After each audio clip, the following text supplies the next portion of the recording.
সেইদিনা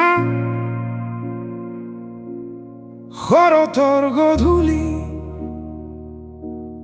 আমডালিৰ তলেৰে পদূলিলৈ জোনাক নামিছিল।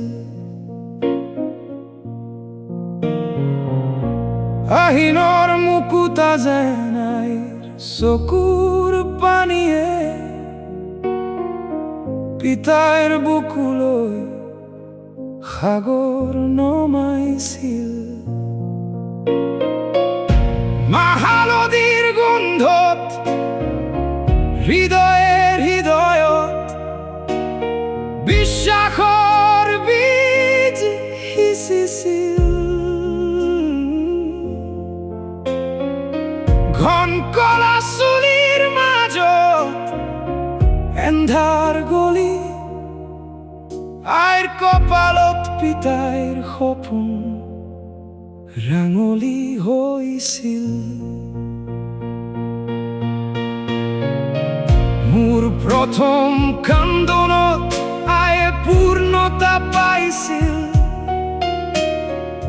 পিতাইৰ নাঙলৰ মুঠিত উত্তম আহিছিল। হাতত ধৰি খোজ পেলাবলৈ শিকিছিলো মই। পঢ়াশালীত আওৰাইছিলো।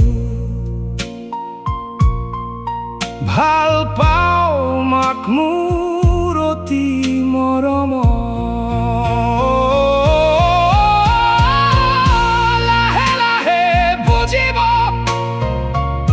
পাৰিছিলো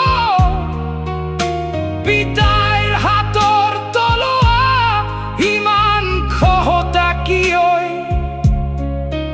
আইৰ ভাগৰুৱা দুচকুত ৰামধেনু জিলিকে কিয়।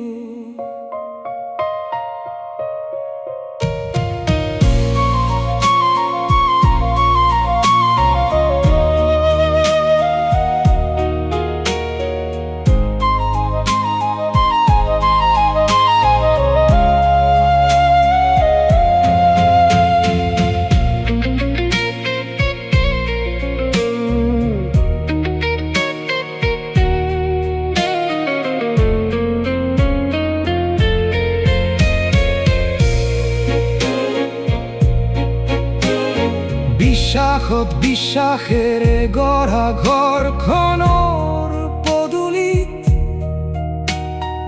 একুৰি পাঁচটা বসন্তই গৰকি গ'ল।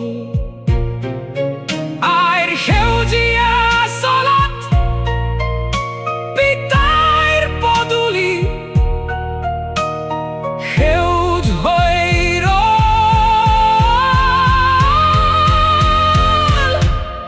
মাথোঁ ৰূপালী ৰংবোৰ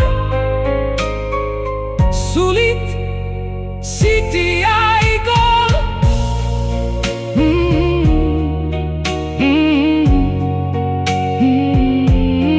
মাথোঁ ৰূপালী ৰংবোৰ চুলিত ছিটিয়াই গ'ল।